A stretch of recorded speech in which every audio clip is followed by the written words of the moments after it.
Broadcast is now starting. All attendees are in listen-only mode. Hello, everyone, and thank you for joining the August LHI community call. We'll be talking about approaches to developing and presenting privacy policies for end users and related topics. I'm very excited about our guest panelists today. I want to welcome them. We have Maria Mindlin from Transcend. We have Andrés González, who participated in the 2008 A2J Tech Fellowship Program. And he's joining us right before the first day of classes. So especially warm welcome for him, and thanks for participating on such an exciting day. We have Liz Keith, who's the program director at Pro Bono Net, and we also have Mark Larson here with us from Capstone Practice Systems. I'd also like to welcome all of our attendees and hope you enjoy and participate in today's discussion. So just as a reminder, we record all these calls for those who can't attend, and we'll make this call recording as well as the materials available at the link displayed. And I'll be dropping the links that I'm sharing in these slides in the chat box throughout the call. Here's our agenda. So I'll begin with some brief announcements and reminders, and then talk about today's topic. So I'll be focusing on the process of rewriting the LHI privacy policy. Then we'll hear from our other speakers and have time set aside at the end of the discussion for questions and comments from the group. But we also ask you and encourage you to participate throughout the discussion. We have everybody on mute, but if you want to raise your hand, we can unmute you, or you can send questions and comments to the chat box. So these next few slides cover our announcements. We are planning a code release for early September, which is right around the corner, and it will include updates to Spanish on the site, including within the hot docs navigation buttons and messages.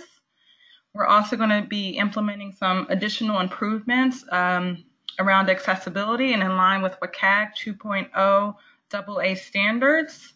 And we'll be integrating with A2J Authors Document Assembly Tool, or DAT. We have a mini release this week where we'll be pushing updates to the Hot Docs JavaScript.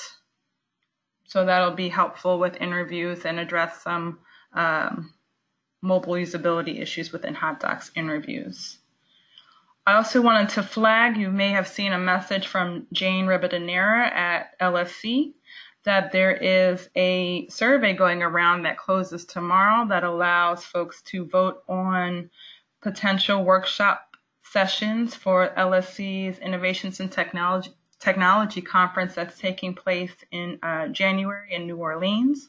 So we encourage you to participate. I'll share that link shortly. Also wanted to remind call attendees that we have our online developer training for LHI. It starts on the 28th. We ask you to register by Friday so you can have everything you need to start that class on the 28th. And wanted to flag an opportunity to submit a workshop proposal for the 2019 SRLN conference. And that conference is going to be in Chicago on April 11th and 12th, and the deadline to submit proposals has been extended to September 17th. I'll share the link to more information to submit a proposal. Okay, so I want to shift gears a little bit and talk about the process to rewrite the LHI privacy policy. So that process started in 2013. And at that point, the site had been experiencing significant growth in users, and also new use cases were beginning to emerge, like e-filing and CMS integrations. So as we started to do the process of a general rebuild of our technical infrastructure, we wanted to also rebuild our privacy policy to reflect our new technical infrastructure and those evolving models for use. So we worked with privacy experts at a law firm. At the time, it was called Hunton & Williams. It's had a recent name change.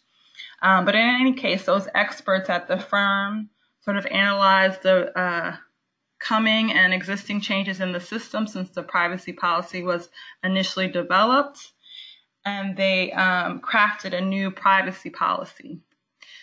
So after the new privacy policy was developed, an equally important step was working with Transcend for a plain language review of that policy. And Maria will talk a little bit more about why that was important and what that process looked like. But basically what we did was a lot of plain language, streamlining of the content to make sure that the privacy policy was not only substantively accurate, but accessible to all of our users. So some of the things that changed in the privacy policy was more information and details about our automated collection methods, and that really has to do with our use of cookies and analytics. We added broader language about how we keep end user data secure, with the idea that in the previous policy, we were very specific about our process, but because the process needs to evolve to be responsive and preemptive as security risks change, we wanted to make sure the language was still accurate with flexibility to address our changes that we're making on a regular basis. We also provided a mailing address where people can mail questions, snail mail, about privacy issues and terms of use issues, as well as a dedicated email address, privacy@probono.net, where people can send their inquiries about our privacy practices. So after that process, which was a lengthy one, that revised privacy policy was made effective along the time of the launch of the technical rebuild, so in April 2015. And the process is ongoing, so we continue to review the privacy policy and terms of use with the help of pro bono counsel who has specific expertise in these issues. And we most recently made some minor changes to our policy to account for analytics tracking available through A to J author interviews and their instance of Matomo. So that's really an overview of the rewrite of our privacy policy and how we continue to make changes. I'm going to thank you for listening and pause for questions or comments.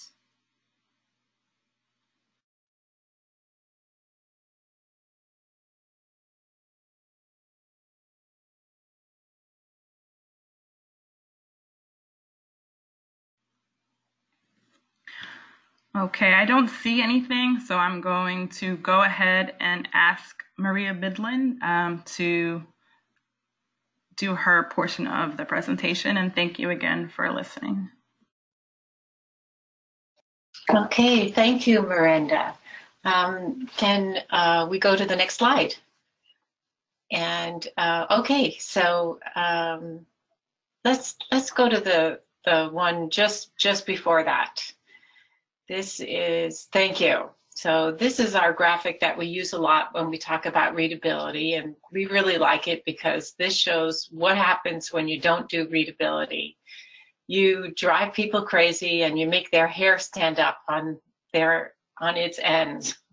And so in just hopefully we'll take just a few minutes and show you how to recognize when you have text that's not very readable, and show you how to spot when your text is adequate and pretty readable.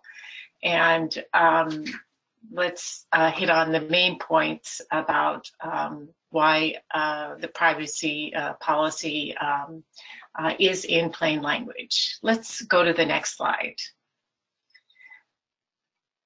So where we start when we talk about readability is we go to the OECD data, which is the Organization for Economic Cooperation and Development. You probably know that every 10 years they have their major literacy and numeracy studies that they do with the 34 member nations. And it gives us a good feel for where each member country is doing in terms of literacy, so we can understand what our basic capabilities are for the adult population. And in this case, when we look at the first slide, you can see that the United States, here the countries are listed alphabetically. If we look at where we are in terms of our 3 lowest levels of literacy, and this slide, because it's so big, it's a little bit blurry. Could we move to the next slide and focus on the 3 lowest levels? We can see that we've got over half of the US population at the 3 lowest levels of literacy. So that would be the most minimal level of skills, marginal level of literacy skills, and then basic functional literacy skills. So that's really quite extraordinary. So we do have literacy issues which are not unique to the United States, but we're certainly extraordinarily impacted by literacy challenges. So we have to keep that in mind. And if we can move to the next slide, we can see that where we are in the scheme of things, sort of in the middle at present, a little bit to the lower end. Definitely the Northern European countries are doing way better than we are in terms of literacy. And particularly, you know, the Scandinavian countries. And if we can go to the next slide.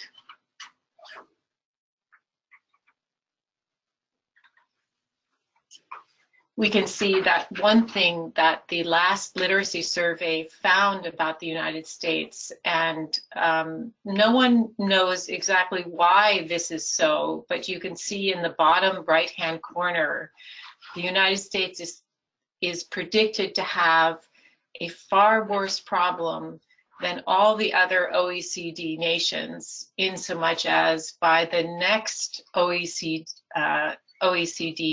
literacy numeracy survey, we're thought to have the worst odds of having a big drop in what the next literacy scores are, and way out there when you compare to what the other nation states are. So we're looking forward to a far worsening level of our literacy coming up. So there's some theories that it has to do with the baby boomers who are, you know, carrying a lot of water in terms of high literacy scores, or, you know, our education system is failing. There's theories, but nothing really sure. But compared to the other countries, we're really doing poorly, and we're expected to do more poorly during this 10-year period. So something's going to happen that should show up when we see our next survey period in 2022. And the next slide, please.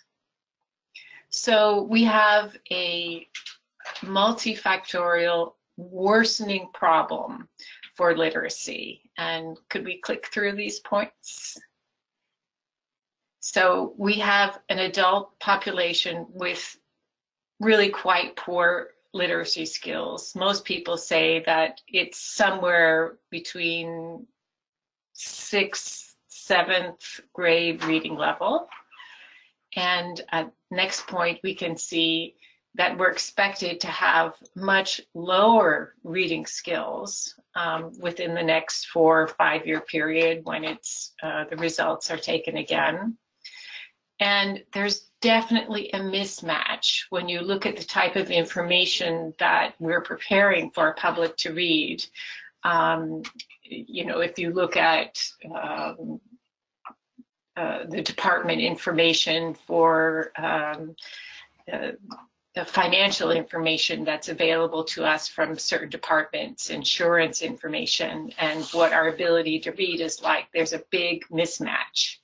And if you look at the following point, we see this mismatch, generally speaking, exaggerated when we provide legal information to people. There's still many people, not in legal services so much anymore, but in some sectors, particularly private legal sectors, a resistance to plain legal talk, to plain legal information. So, readers with limited literacy skills and providers of information that aren't providing information in a plain sort of way. So, yeah, we're not on the same page there.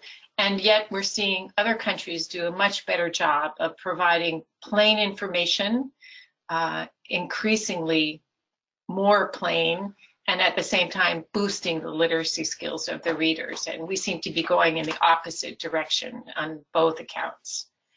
Okay, next slide, please. So, and if we could go through the facts on this, this is the readability tool statistics for the privacy policy for the existing privacy policy before it was treated for plain language that was provided to us. And as you can see, it's not too bad. I think it just reflects the commitment that Pro Bono Net has to plain language. It came to us in pretty good shape. It was already quite short. It was 1,600 words. By comparison, if you looked at the privacy policy for Facebook presently, that's about 4,000 words. So, so it's a third of that. The reading ease was about 37, which is not great, but still much better than, for instance, what we're looking at with Facebook. And the reading grade level, which is the bottom arrow that we're looking at, was 13.5. That means 12th grade plus 1.5 grades. So, like a sophomore 0.5 college level. And just in case you're not used to using readability tools, that doesn't mean good. That means that there's a mismatch between our average 6th, 7th grade reading level and this college level. So it's not really desirable. When we're doing prepping documents for readability, we're really shooting for something that's at 6th, 7th, 8th, 9th grade. In the old days, when a lot of people used WordPerfect, they had as their standard Hemingway, and Hemingway average text was 6th grade level. So it's not an insult to get to a 6th grade level. You can write beautiful, beautiful text at 6th grade level. It means it's direct and clear and very concise. So 13.5 is not beautiful. It's likely a little verbose, and it needs to be simplified and clarified. Going back to Facebook, again, currently they're at 13th grade level. So again, this original platform where we started was about where Facebook is now. And so this was where we started before we did the plain language. And if we can go to the next slide. One of the things that we've seen over time is that people are becoming more familiar with using the Microsoft Word readability tool. Most people use Word. Most people know that it's in your tool. You turn it on in your preferences, and then you just run it through. It gives you spelling errors, and the very end, it gives you this bits of information. Really, the bottom 2 lines is what you're looking for. You're looking for the flesh reading ease, which is from 0 to 100. These are not It's not a percentile, but 100 is like super easy. I've never seen 100 before. But you know, if you can get above 70, that's pretty great. And the Flesch-Kincaid grade level, which corresponds to American school system. So 7.6 is a 7th grade in a US school system. And that's, you know, ideally where we want to be. We want to be right around 7th grade, 6th, 7th, 8th grade. And on this slide, you'll see the algorithm they use in case you ever want to do it by hand. Also at our website, which is listed on this slide, we have other algorithms and other instruments that you can use to measure your reading level if you don't want to use Flesch-Kincaid. Okay, let's go to the next slide. So besides the register, which is what the readability tool measures, there's other things that we want to do to make the document more readable, more accessible. And this page says it all. Basically, this page is everything we know about readability. And nowadays, most people have taken readability in plain language classes. So it's probably a summary for everybody, but the 4 main points are visual accessibility. You want to use very clear, easy to read fonts and that are characters that are nicely spaced, and you want to avoid all caps. You don't want to use small caps. You want your letters to be nicely kerned, not too close, not too far from each other. You don't want to underline. You don't want to have strikeout text. You don't want to have long paragraphs or long sentences. Short everything. Short words, short sentences, short paragraphs. You want things to be field tested so that you have feedback before you release anything, so that you can have some confidence that it can actually be used. You want to have the benefit of improving it from your users and making it better before you actually put it out there. You want to have elements that generate reading interest, a good title, some good graphics. You want to have good navigation that get the readers to go from point A, from point B. So these will be graphic elements or numbers or bullets. So it's not just good words and plain language, but also all these other elements that have to come together to make the document readable. So this is why at Transcend we tend not to talk too much about plain language. We talk about readability, because you have to have all these things together in order to make a document actually work for you. And let's go to the next slide.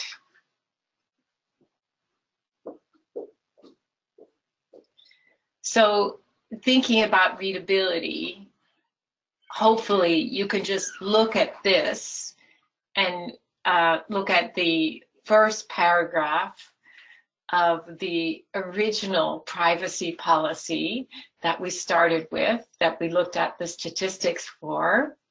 And then we can look at the first paragraph and see what we did with it when we did our readability treatment. And without even reading it, just look at visually how different it is. We applied some bold so that we had a label that could tell you, well, do I want to read this first paragraph, or do I already know what it's about? Put a label on a subhead below so I know what that's about. Pull out the important elements and into bullets so that I can see them clearly rather than struggling to find them in the middle of a paragraph. Use hypertext so that it's easy for people to go to other parts of the website or the document to find things. And so we use all of these visual elements to actually help the reader see what's in the document. So in addition to being plainer, it's more visually accessible. And this gives the reader the opportunity to actually be able to look at this and say, yes, I know what this is about. Yes, I can read this. And yes, I will read the parts that interest me, and I can identify what those parts are. And let's go to the next slide. Okay, so we're almost at the end. These are the readability statistics after we did the plain language treatment. And I'd like to mention that this is after we added new information, because there were some additional information that was added in this last year's updates. So we went from the original 1,600 words, and then more information was added to update, down to 1,300 words. So that's 20% fewer words. And going back to what we know from research, people like shorter documents. It is a total turnoff for people to have to deal with long documents. When we do our field testing, there's almost nothing worse than a super long document to give to people. It's like just, they would put it down or put it in the trash can or put it away, because it just seems impossible to have to read 10 pages or 20 pages or something long like that. In terms of the grade level, we got it down from 13.5 to 9.2. And as you saw from the previous slide, we have much better visual accessibility. It's more readable. It's more likely to be read. So what we're saying here is that not only is this information presented in a way that is truly plainer, but it's also written in a way that we anticipate that more people will actually want to read it and will read it. And from a budgetary point of view, it's better too, because we know that as an organization, this organization is committed to providing information in other languages as well. Right now, Spanish, and translation is billed on a per word basis. So if we have 20% fewer words, then we're going to be paying less for our translation budget, and that's really significant. So usually on our end, what we're seeing is it could be anywhere between 20 to 40% fewer words for plain language. So if you translate into several languages, you're really going to see a significant difference in what you pay for translation. And I think we may have one more slide. No? So I guess that's it for me. Thank you very much. Thank you for showing the slides, Miranda. Thank you, Maria. That was really helpful. I'm going to pause here for questions. And if you have questions or comments, please raise your hand and I'll unmute you, or you can share them in the questions box.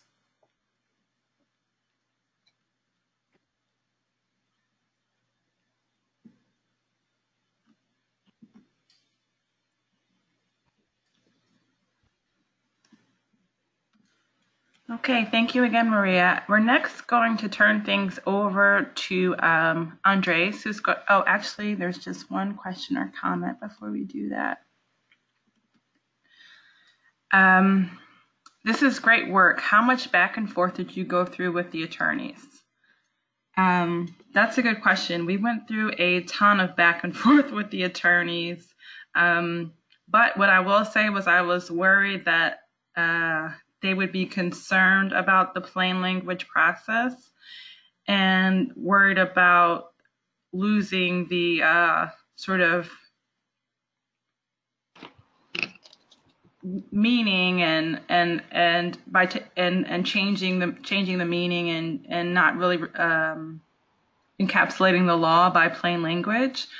But the privacy experts actually were super impressed by the plain language, and one of the lawyers said to us that they're going to really think about that in their writing in general, just not within the pro bono engagement. And it was really eye-opening about how they could write more clear and concise language that's still legally accurate. So part of there was some back and forth over a few months, and part of that's because it was a pro bono engagement, and we had some flexibility because we started well before we wanted to release the privacy policy, but part of it was just the back and forth and just questions and comments between the plain language reviewer and their pro bono counsel. So hopefully that's responsive. Thank you. Okay.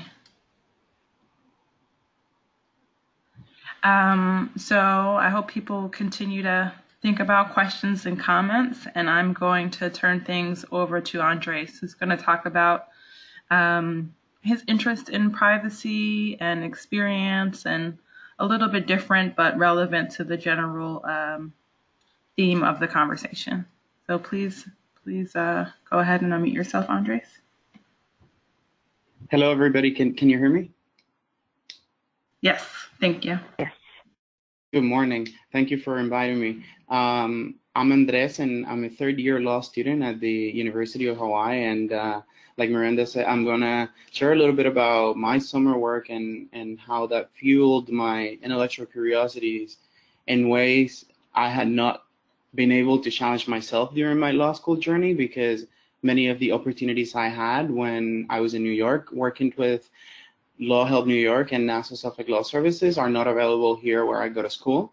And so I had a lot of fun, and I also learned a lot, and I would like to share with you a little bit about that, and also get your feedback and insights as to how I can continue to learn more about this and integrate it in my future work. So being here in New York as part of the Access to Justice Program Fellowship allowed me to take advantage of networking and professional development opportunities through which I expanded my knowledge on the area of privacy law.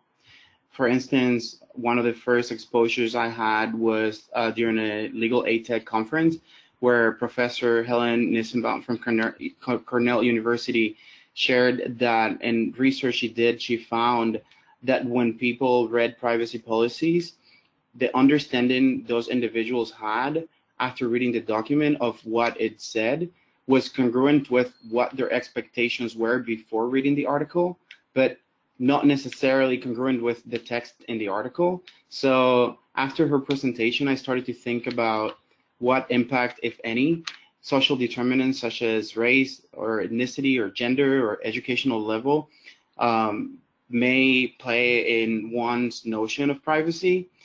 Basically, what I wanted to learn more about after that presentation was whether one's background and experiences impact their perceptions of privacy.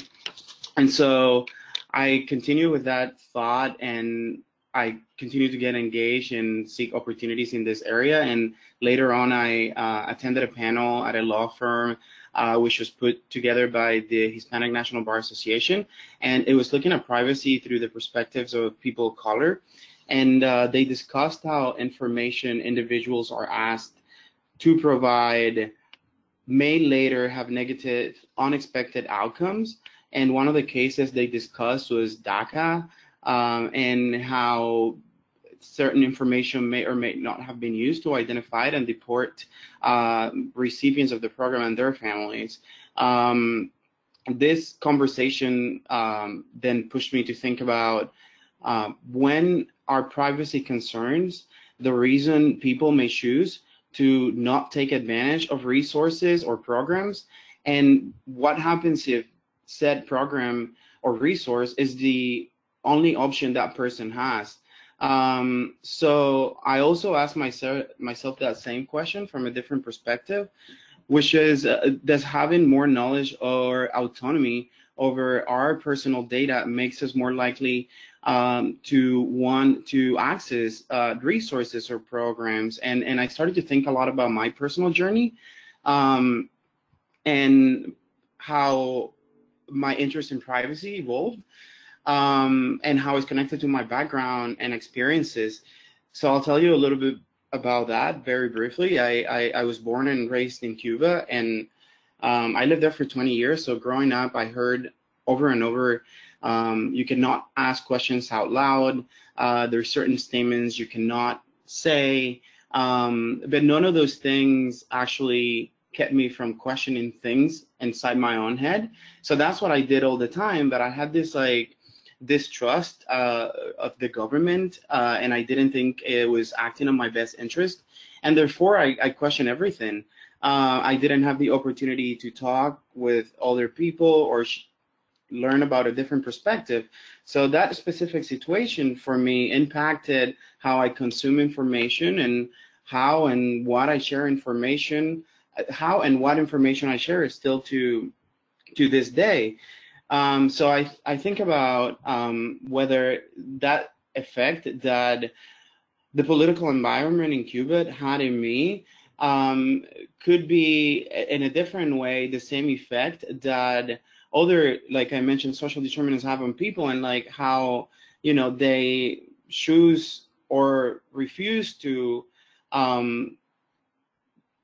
take on resources or programs that are developed for benefiting communities.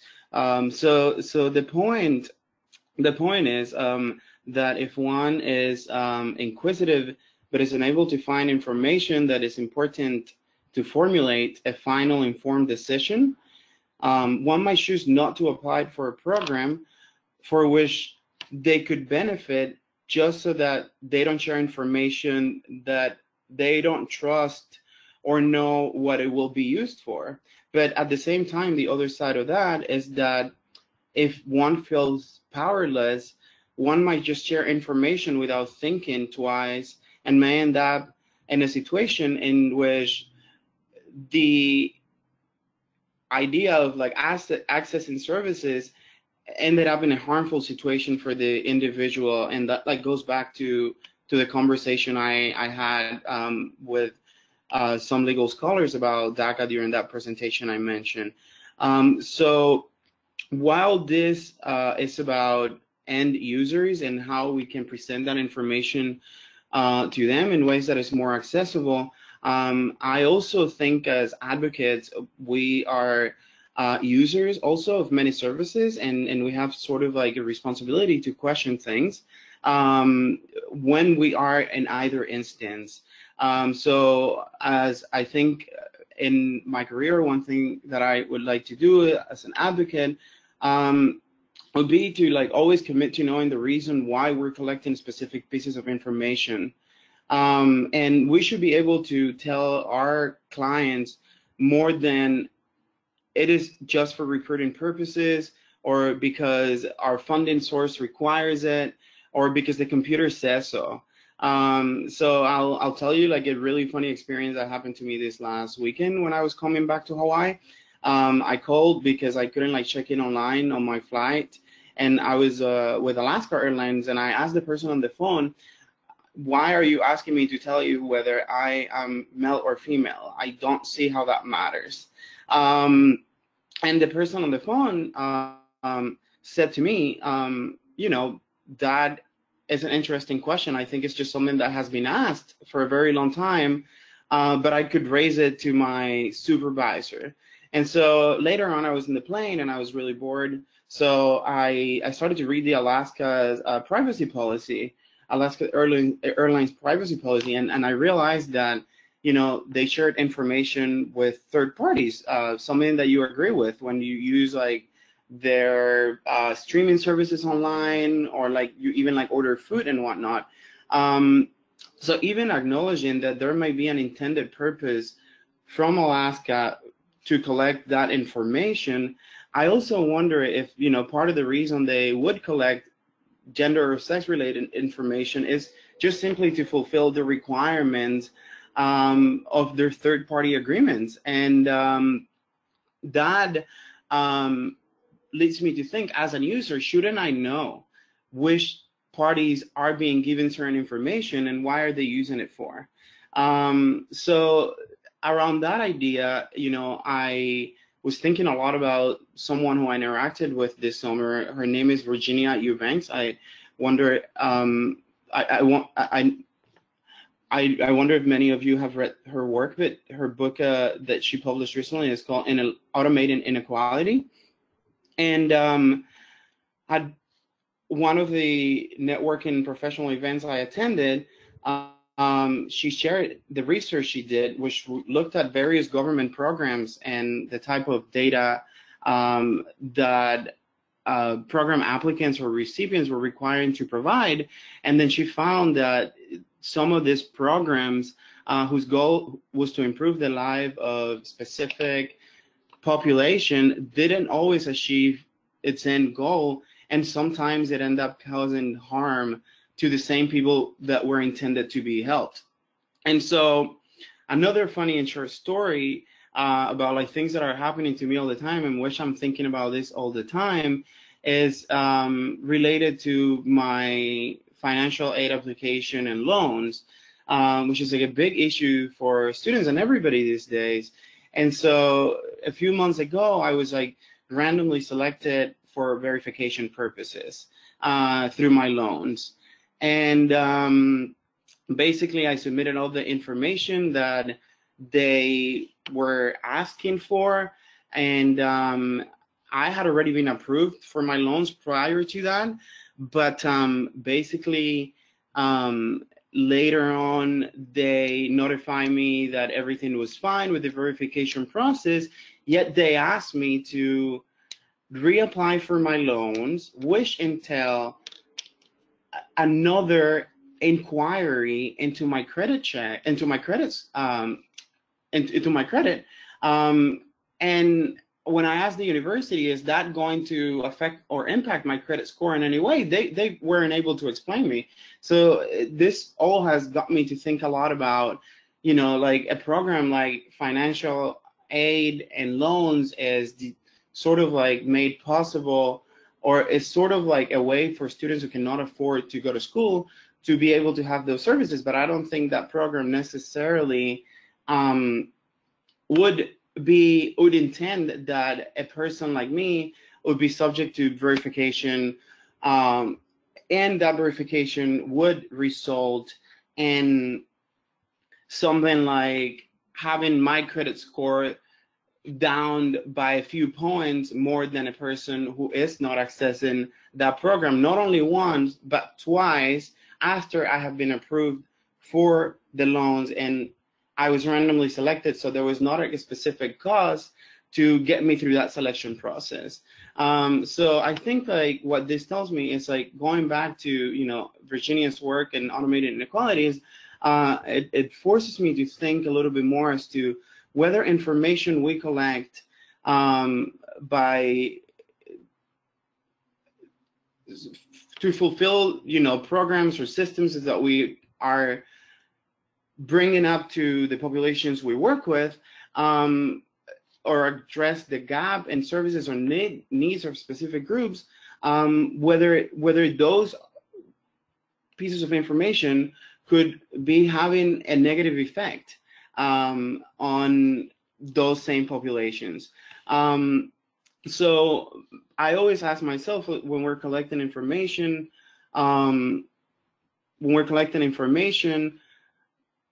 can it be harmful rather than helpful? So I think a lot about poor people and people of color who are being put in this position, and which they're told this specific program is their only choice. They're also like sort of like being held responsible for advancing or improving technology programs, and in a way, because they're being told if you share your data, that data is always being collected for a good reason, and it's going to be for your own benefit, for you to get access. Yet many of these programs collect your data even before you are deemed eligible for the program. So like, can we collect less data beforehand and then ask for more once we have sort of like a guarantee that a person will be actually eligible for the services we have to offer that individual or that group? So aside from that discourse, I also think about whether the information or voices from people from diverse backgrounds is like sort of like is playing a crucial role in this idea that surrounds the need to bring in voices from people from diverse backgrounds to eliminate bias in emerging tech solutions that we're seeing today. So I think the hardest but yet most important task for me may be to learn from our users, from the people that we work with, if there are any hesitations they may have about sharing some of the information that is being collected, and understanding the ways in which revealing that specific piece of information may negatively impact an individual or group, or even maybe against like cultural norms, should like help us determine whether we really need to collect that information or whether we can go around it. But ultimately, I think that if we're collecting the information, we at the very least should be able to provide a reasonable explanation to people as to why I am asking that information from you in a very like plain and simple manner. So in my personal case, just to wrap up, I have a background in healthcare, and I am interested in privacy law. I think about it all the time. So this would be perhaps a project that I would like to like explore more through maybe a fellowship program. And what I would like to look at is a relationship between privacy and access to healthcare. For instance, whether there's a correlation between like knowing your privacy rights and seeking access to healthcare programs or resources, and how to address that, how to like find effective ways to share information about HIPAA, healthcare privacy rights and duties with patients and advocates. So if you have information about this that you would like to share for me to like continue to grow and explore these topics, I would so welcome that information. Thank you. Thanks so much, Andrés. I think that was really important elements for us to consider when we're thinking about sharing and developing information about user data and privacy for the populations that we're looking to serve. So I'll pause for 1 minute to see if there's questions or comments. And Andrés, I can share your contact information as well in the chat box in case anyone wants to follow up. Thank you.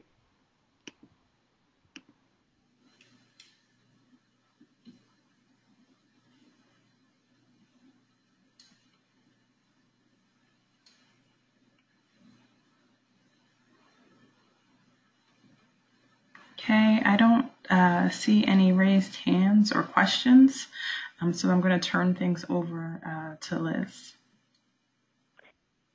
Great, thanks so much, Mirinda. And I just wanted to wrap up here by building off of, I think, the really thoughtful presentations from Mirinda, Maria, and Andrés around helping individuals better understand their rights when they're accessing systems like LawHelp Interactive, as well as the really thoughtful analysis that Andrés shared around thinking about how we can learn from and engage with our user communities in developing a responsible and rights-based approach to data collection and data use in online services, whether that's a platform like LawHelp Interactive or online intake systems or other triage systems, other kinds of online systems that are in development or use within the justice community. So I wanted to highlight a few resources that may help programs kind of more broadly consider these issues and think about operationalizing some of the practices that have been highlighted here. And these are, there are 4 or 5, and I'll go through them fairly quickly. But I think as many folks on this call know, in May, there was a sweeping new privacy and data protection framework that was put in place in the EU called the GDPR, the General Data Protection Regulation. And it was developed with input from nonprofits and civil society groups throughout Europe. And it essentially grants individuals greater knowledge of and control over the use of their personal data. And I wanted to highlight it here, not necessarily as a framework that groups on this call are subject to, but as a set of user-centered principles about the use of data that may help align your own work or development of data privacy policies, terms of conditions, and other resources with your program's mission and with the kind of rights-based approach that Andrés was talking about.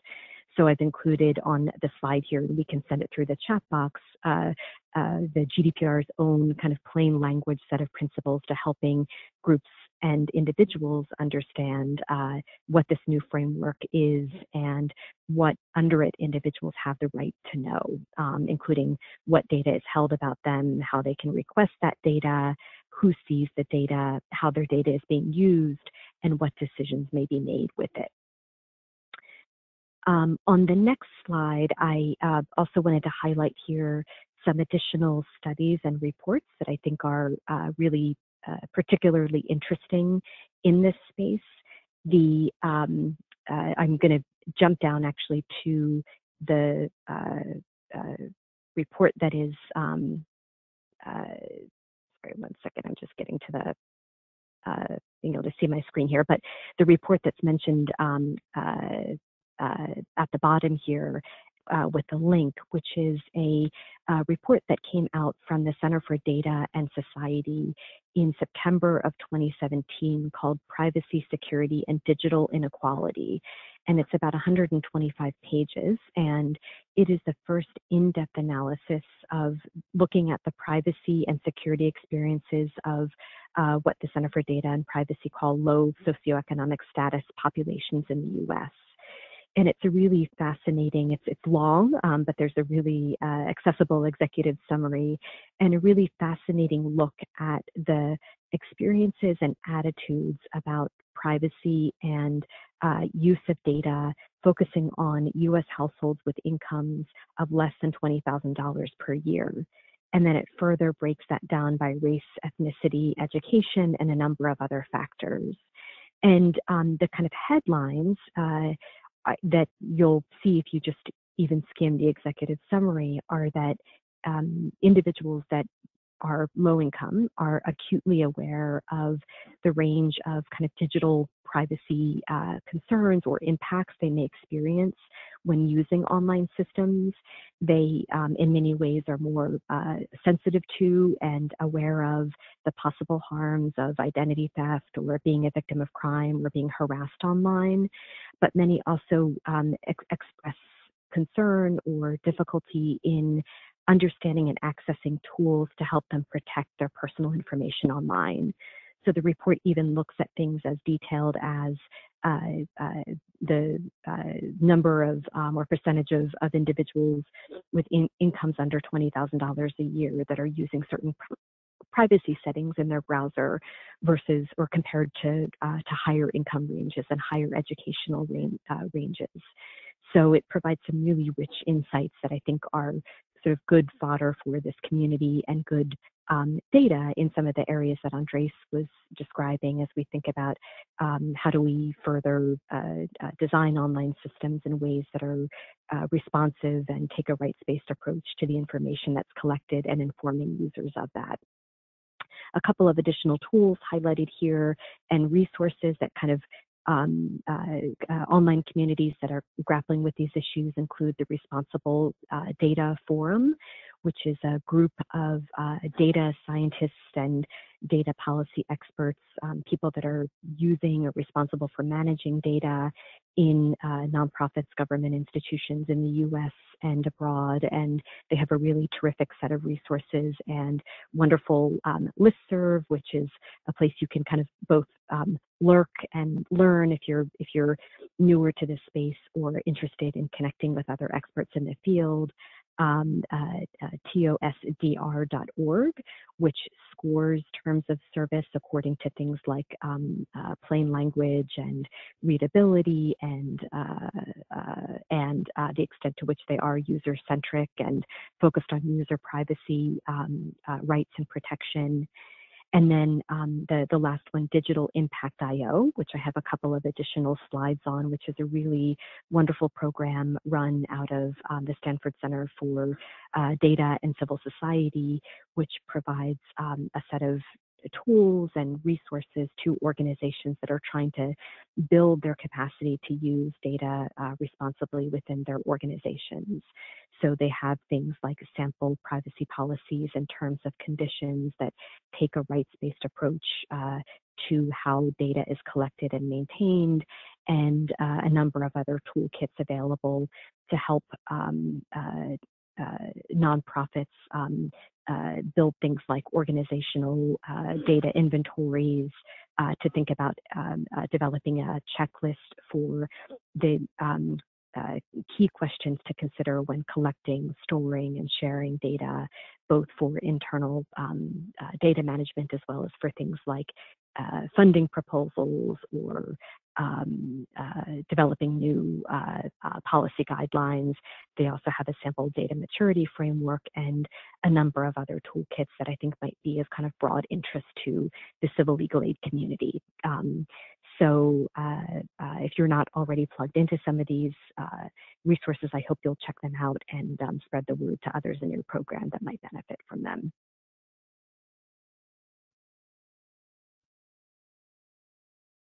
Great, so I'll just pause there. I know we're almost at the hour, but I'll pause there and see if there are any questions or anything else it would be helpful for me to speak to. Thanks so much, Liz, and thank you to all the presenters for today's call. As Liz mentioned, we have a few more minutes, so if you have questions or comments, we'd love to hear from you.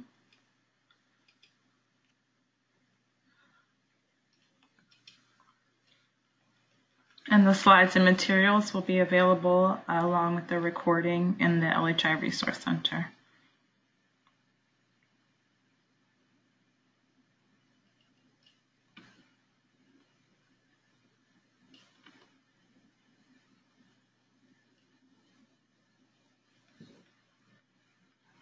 Okay, great. Well, we want to thank everyone for joining today's call.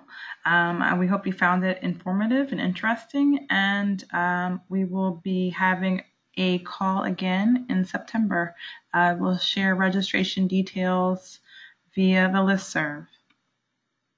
We just got one comment. Thank you for the informative session. Thank you. All right, I hope everyone has a great week.